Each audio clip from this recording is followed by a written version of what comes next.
Makal Makal Manipuri.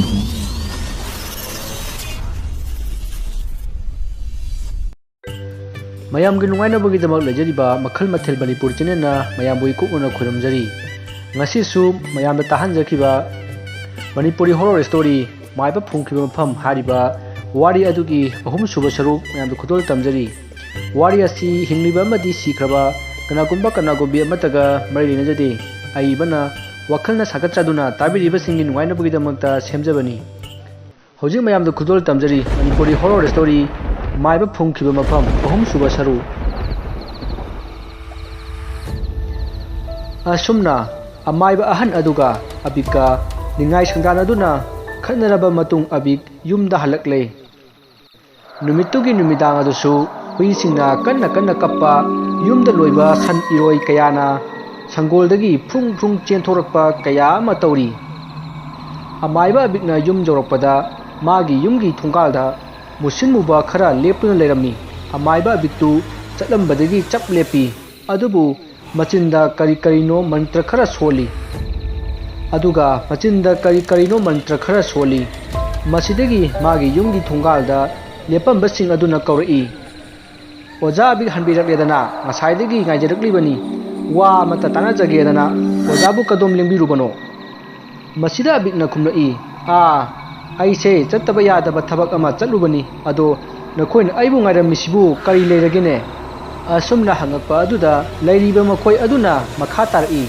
sumdobani oja ekoigi kayo leikai asida tawriba thabak asi oja Amaiba nangna thokanbani hairi aduna matung tobiranu nangna phajinduna thamliba ising mayam adu thadorau madu natrabadi afaba oiroi asumna hairakpa aduda Amaiba abiktu tuminna lei asumna ngaihak leiraga hairaki fare mayam ai mayamda soikhre ngasimak ising ase kangnunaba sitok charage haina seranana hairaaga noktuna mayumlomda changkhre Amaiba abikna usit thawoidaba aduda lairiba miyoising aduna tanaduna phunaba hotnai adubu karomdagino khangdana mokoising adugi mamaida kanagumba kharana khupakna set thajlai masidagi mokoising adugi makhongda kanagumba kharana pairaga cingbadawna soro laktuna turelomda makhoi loinamak cingki makhoina kana leige ekhoi bomda kanbiu haina lawi adubu kana amata thunarakhide makhoina lawribadu mi kana amatna takhide masidagi makhoising aduna oja Amaiba ekhoi lanjare oja abik ekhoi lankhre ekhoi bu amukta kanbiu asumna kanna haijabadagi Amaiba abikna hairai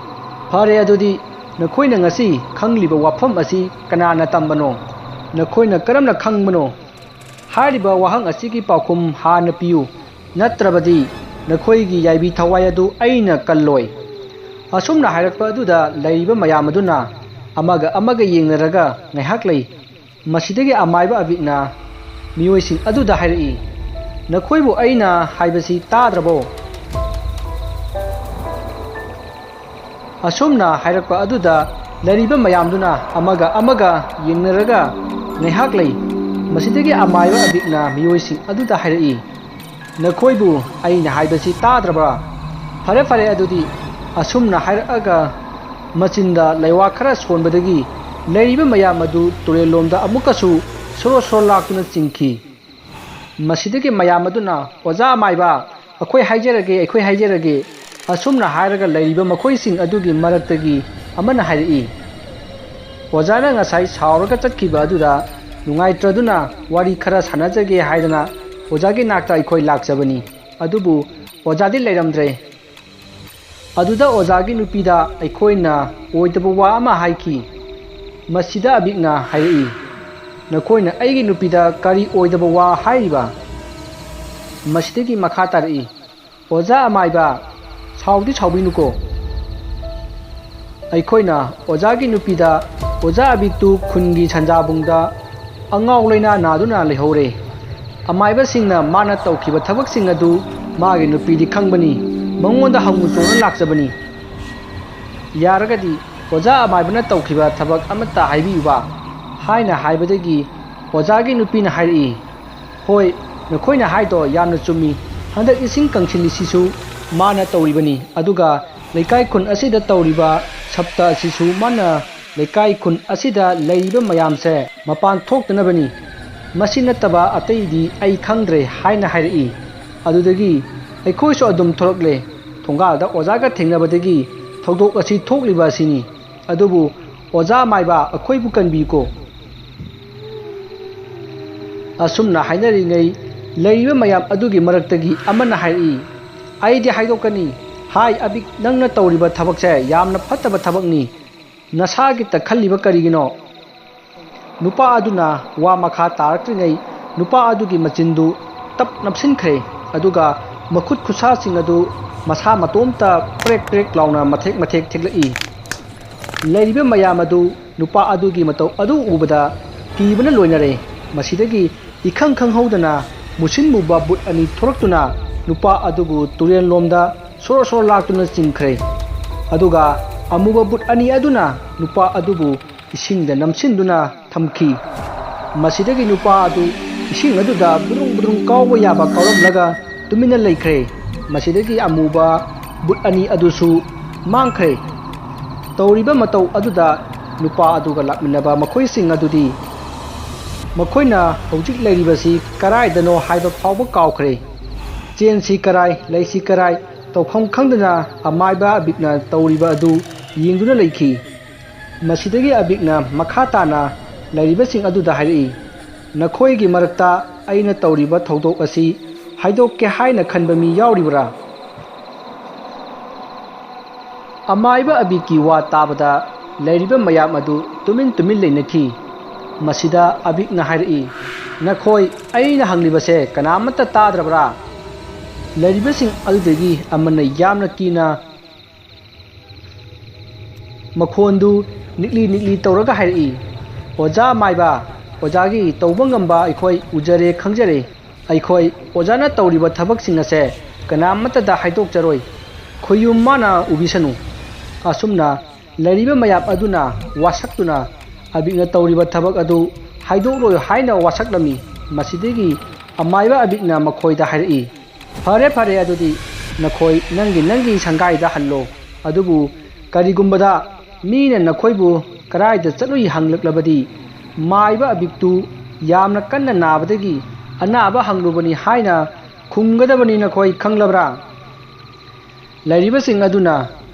khangjarani oja maiba aikhoi soidana khumjage adudi aikhoi hanjakhrage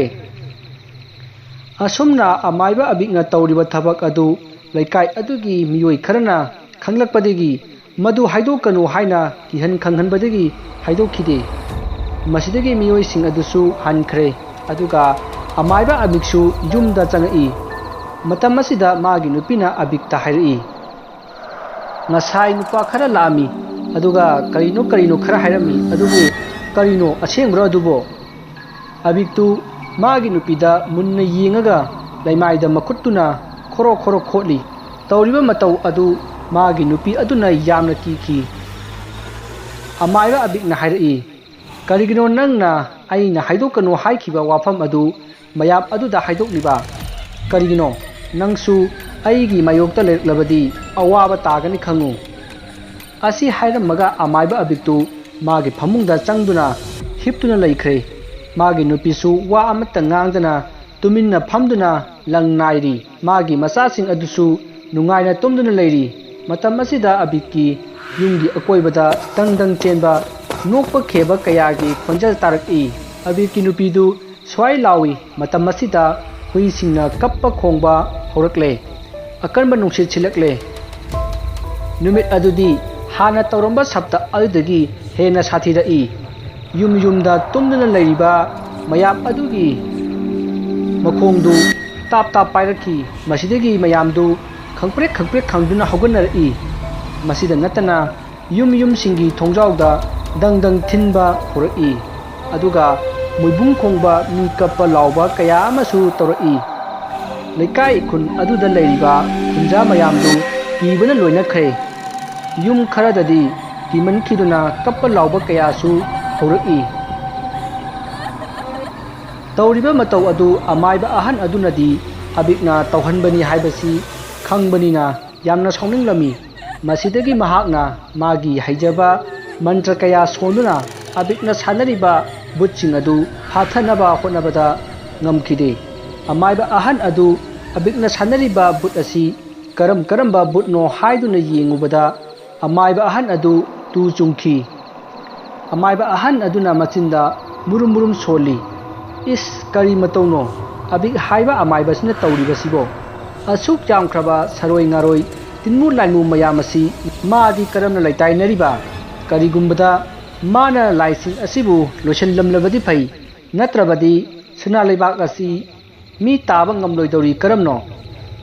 asumna khallingai amaiba ahan adugi thongjau aduda dang thilakhi masidagi amaiba ahan aduna karimata hoini maini haidana tumina leikhi masidagi amukasu dang thilakhi masida amaiba ahan aduna hari hai abikibut karino nangna pamlibase nangna atai mafamda tawbadi tawruso aingondagi tawrakanu lam helabadi awafamda tagani haina kanna launa hari masidagi thongjawda dang thilamba du tokre amaiba ahan aduna prap chenthokuna thongjaw adu hangi masidagi magi sumang matonda musin muba wangdring wangba anikhak leptuna lerami madu ubada amaiba ahan aduna amuba anidugi manakta changsilli aduga hairi nakoina aigi yumda lakpabu kari hainini abikna kari pakon chirakpage asumna hangbada amuba aniduna hairi tabiyo amaiba aikoi abiki yathang innaba honabada yamna ware tinmu laimu khudimak mana mathak makha ole maram asina mabu loisenbiyu aikoi mateng pange ngasi ahing asi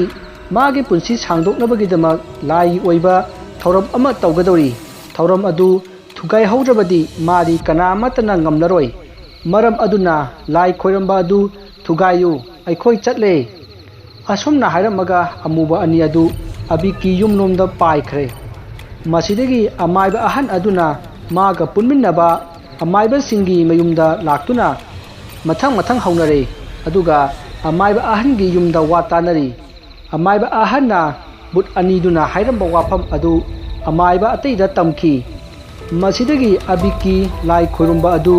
kainabagidamak amaiba sing aduna mana sanajaba lai sing adu kauthoknare aduga mukhoigi mamangda pulap lephanduna amaiba ahan aduna hairi tabiyu khoyum punamak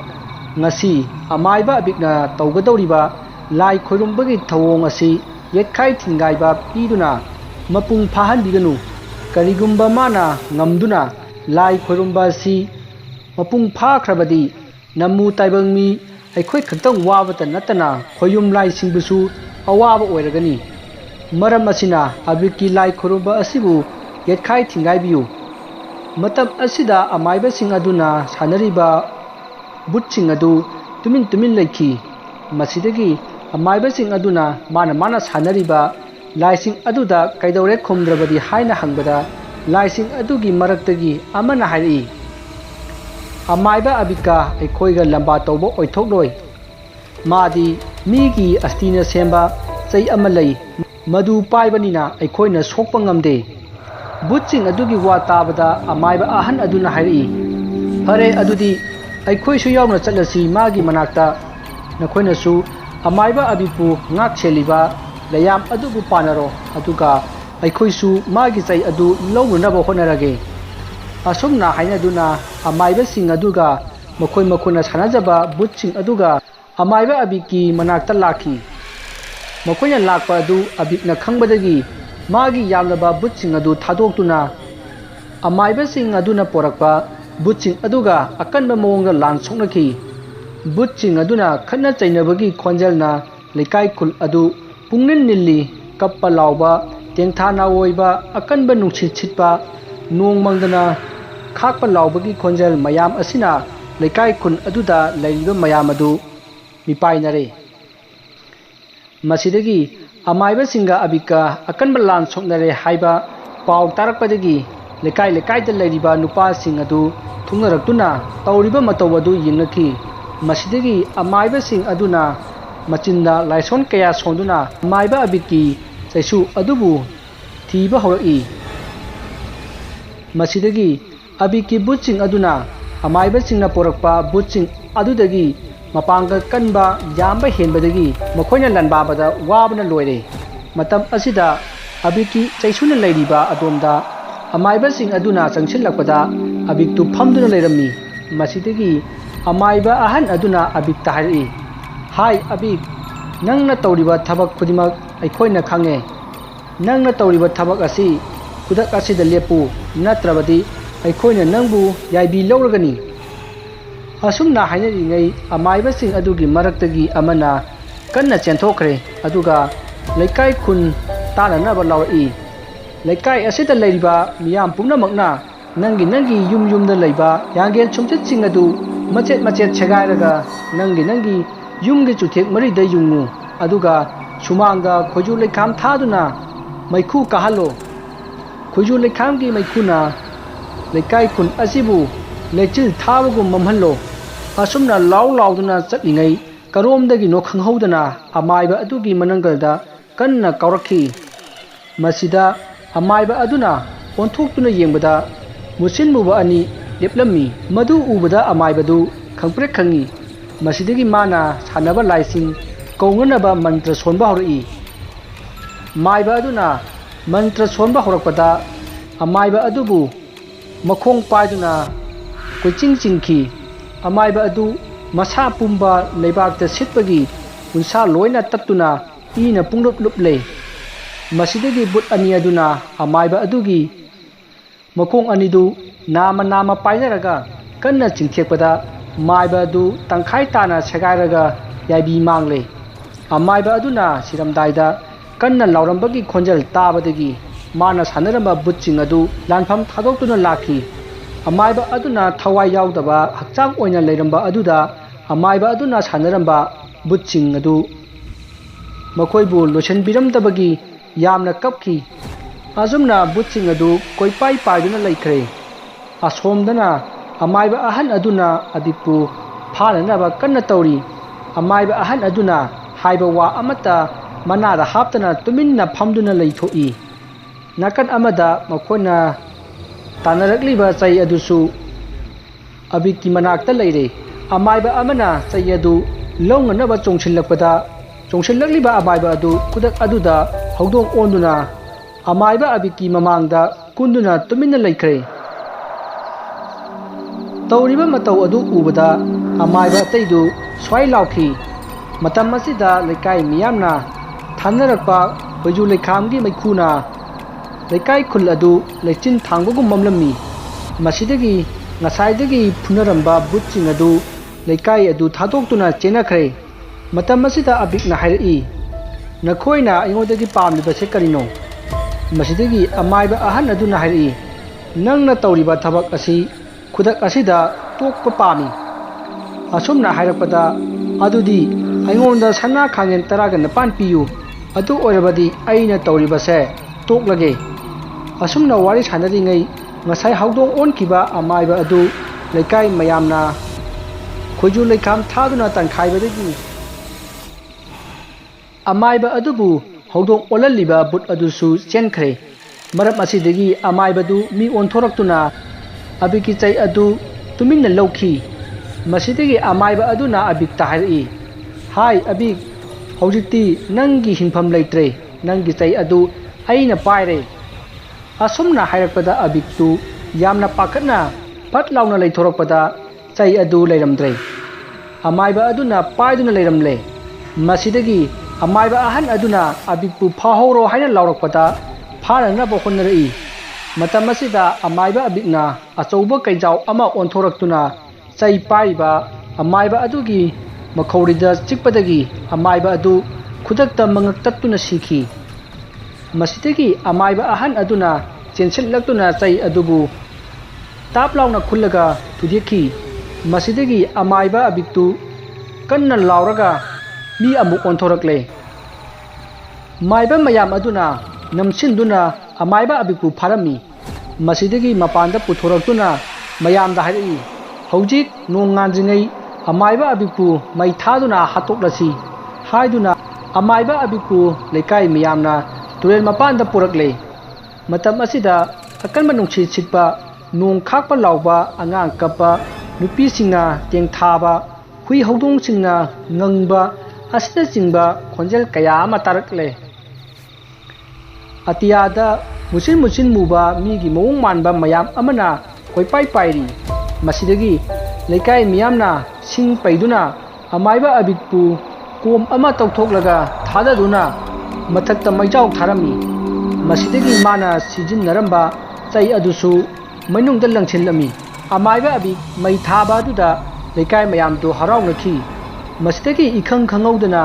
ꯑꯕꯤꯛꯄꯨ ꯐꯥꯕꯗ ꯌꯥꯎꯕ ꯑꯃꯥꯏꯕ ꯑꯅꯤ ꯃꯈꯣꯡ ꯄꯥꯏꯗꯨꯅ ꯃꯅꯨꯡ ꯑꯗꯨꯗ ꯆꯤꯡꯁꯤꯟꯈꯤ꯫ ꯃꯁꯤꯗꯒꯤ ꯃꯌꯥꯝ ꯑꯗꯨ ꯀꯤꯕꯗꯒꯤ ꯀꯥꯏꯗꯨꯅ ꯆꯦꯟꯅꯈꯤ꯫ ꯃꯁꯤꯗꯒꯤ ꯑꯃꯥꯏꯕ ꯑꯍꯟ ꯑꯗꯨꯅ ꯍꯥꯏꯔꯛꯏ, "ꯀꯅꯥ ꯑꯃꯠꯇꯅ ꯆꯦꯟꯕꯤꯒꯅꯨ, ꯃꯌꯥꯝ ꯄꯨꯟꯅ ꯊꯧꯔꯝ ꯑꯁꯤ ꯂꯣꯏꯁꯤꯟꯃꯤꯟꯅꯁꯤ꯫ ꯑꯁꯤꯕ ꯈꯔꯅ ꯁꯤꯔꯕꯁꯨ ꯑꯩꯈꯣꯏꯅ ꯉꯝꯗꯕ ꯌꯥꯗꯕꯅꯤ"꯫ ꯑꯁꯨꯝꯅ ꯂꯥꯎꯔꯛꯄꯗꯒꯤ ꯃꯌꯥꯝ ꯑꯗꯨ ꯃꯍꯩ ꯑꯃꯨꯛ ꯆꯨꯞꯅꯔꯛꯇꯨꯅ ꯃꯈꯥ ꯇꯥꯅ ꯃꯩ ꯊꯥꯈꯤ꯫ ꯑꯗꯨꯕꯨ ꯑꯕꯤꯛꯀꯤ ꯃꯁꯥꯗꯤ ꯃꯩꯅ ꯁꯨꯡꯆꯥꯛ ꯆꯥꯛꯈꯤꯗꯦ꯫ ꯃꯃꯤꯠ ꯄꯥꯡꯊꯣꯛꯇꯨꯅ ꯑꯗꯨꯝ ꯂꯩꯈꯤ꯫ ꯑꯁꯨꯝꯅ ꯅꯨꯃꯤꯠ ꯍꯨꯝꯅꯤ ꯂꯦꯞꯇꯅ ꯃꯩ ꯊꯥꯔ ꯐꯥꯎꯕ ꯑꯕꯤꯛ ꯃꯥꯒꯤ ꯃꯐꯤ ꯃꯔꯣꯜ ꯃꯩꯅ ꯆꯥꯛꯄ ꯅꯠꯇꯅ ꯀꯔꯤꯃꯠꯇ ꯇꯧꯈꯤꯗꯦ꯫ ꯃꯁꯤꯗꯒꯤ ꯑꯃꯥꯏꯕꯁꯤꯡ ꯑꯗꯨꯅ ꯑꯕꯤꯛꯅ ꯁꯥꯟꯅꯔꯝꯕ ꯕꯨꯠꯁꯤꯡ ꯑꯗꯨ ꯂꯩꯇꯥꯏꯅꯗꯨꯅ ꯍꯪꯕꯗ ꯃꯥꯗꯤ ꯆꯍꯤ ꯁꯨꯔꯣꯟ 3 ꯄꯨꯟꯁꯤꯒꯅꯤ, ꯃꯇꯝ ꯑꯗꯨ ꯁꯨꯗ꯭ꯔꯤ ꯐꯥꯎꯕ ꯃꯩꯅ ꯆꯥꯛꯂꯕꯁꯨ ꯀꯔꯤꯃꯠꯇ ꯇꯧꯔꯣꯏ꯫ ꯃꯥꯅ ꯍꯧꯖꯤꯛ ꯂꯩꯔꯤꯕꯁꯦ ꯑꯇꯩꯒꯤ ꯅꯠꯇꯦ, ꯃꯥꯅ ꯈꯣꯌꯨꯝ ꯂꯥꯏ ꯈꯔ ꯀꯧꯔꯤ꯫ ꯃꯗꯨ ꯍꯦꯛ ꯂꯥꯛꯄꯒ ꯃꯍꯥꯛ ꯍꯧꯒꯠꯂꯛꯇꯨꯅ ꯃꯌꯥꯝꯕꯨ ꯑꯣꯠꯄ ꯅꯩꯕ ꯍꯧꯔꯛꯂꯒꯅꯤ꯫ ꯃꯔꯝ ꯑꯗꯨꯅ ꯃꯍꯥꯛꯄꯨ ꯇꯥꯏꯔꯦꯟꯅ ꯁꯥꯕ ꯀꯨ ꯑꯃꯗ ꯍꯥꯞꯇꯨꯅ ꯐꯨꯝꯃꯨ꯫ ꯑꯗꯨꯝ ꯇꯧꯔꯕꯗꯤ ꯂꯩꯕꯥꯛ ꯃꯌꯥꯝꯅ ꯋꯥꯅꯔꯤꯕꯁꯦ ꯀꯣꯛꯂꯒꯅꯤ, ꯑꯗꯨꯒ ꯏꯁꯤꯡ ꯃꯌꯦꯡ ꯇꯥꯔꯤꯕꯁꯤꯁꯨ ꯐꯈ꯭ꯔꯒꯅꯤ꯫ ꯑꯗꯨꯕꯨ ꯁꯨꯔꯣꯟ 3ꯁꯤ ꯌꯧꯗꯅ ꯃꯥꯕꯨ ꯂꯧꯊꯣꯛꯂꯕꯗꯤ ꯍꯥꯟꯅꯒꯨꯝꯅ ꯑꯣꯠꯄ ꯅꯩꯕ ꯇꯧꯔꯛꯀꯅꯤ꯫ ꯃꯔꯝ ꯑꯁꯤꯅ ꯁꯨꯔꯣꯟ 3 ꯌꯧꯗ꯭ꯔꯤ ꯐꯥꯎꯕ ꯁꯨꯡꯂꯧ ꯂꯧꯊꯣꯛꯄ ꯌꯥꯗꯦ꯫ ꯑꯁꯨꯝꯅ ꯑꯕꯤꯛꯅ ꯁꯥꯟꯅꯔꯝꯕ ꯕꯨꯠꯁꯤꯡ ꯑꯗꯨꯗꯒꯤ ꯋꯥꯔꯝ ꯄꯨꯝꯅꯃꯛ ꯈꯪꯂꯕ ꯃꯇꯨꯡꯗ ꯑꯕꯤꯛꯄꯨ ꯇꯥꯏꯔꯦꯟꯅ ꯁꯥꯕ ꯀꯨ ꯑꯃꯗ ꯍꯥꯞꯇꯨꯅ ꯐꯨꯝꯈꯤ꯫ ꯃꯁꯤꯗꯒꯤ ꯂꯩꯀꯥꯏ ꯈꯨꯟ ꯑꯗꯨꯗ ꯇꯧꯔꯝꯕ ꯁꯞꯇ꯭ꯔꯁꯤꯡ ꯑꯗꯨ ꯇꯧꯈꯤꯗ꯭ꯔꯦ꯫ ꯑꯗꯨꯕꯨ ꯑꯃꯥꯏꯕ ꯐꯨꯝꯈꯤꯕ ꯃꯐꯝ ꯑꯗꯨ ꯀꯅꯥꯃꯠꯇꯅ ꯆꯪꯕ ꯉꯝꯈꯤꯗꯦ꯫ ꯀꯔꯤꯒꯨꯝꯕ ꯁꯣꯏꯕꯗꯒꯤ ꯆꯪꯂꯨꯗꯨꯅ ꯂꯥꯏ ꯑꯣꯛꯅꯔꯕꯗꯤ ꯂꯥꯏꯀꯠꯅꯕ ꯉꯝꯗꯅ ꯁꯤꯈꯤ꯫ ꯋꯥꯔꯤ ꯑꯁꯤꯒꯤ 3ꯁꯨꯕ ꯁꯔꯨꯛ ꯃꯇꯥꯡ ꯑꯁꯤꯗ ꯂꯣꯏꯖꯔꯦ꯫ ꯋꯥꯔꯤ ꯑꯁꯤꯗ ꯃꯈꯥ ꯀꯔꯤ ꯇꯧꯔꯛꯄꯒꯦ ꯍꯥꯏꯕꯗꯨ ꯃꯊꯪꯒꯤ ꯇꯥꯡꯀꯛꯇ ꯈꯪꯃꯤꯟꯅꯔꯁꯤ꯫ ꯃꯌꯥꯝꯕꯨ ꯑꯃꯨꯛ ꯍꯟꯅ ꯏꯀꯣꯛꯅꯅ ꯈꯣꯏꯔꯝꯖꯔꯤ꯫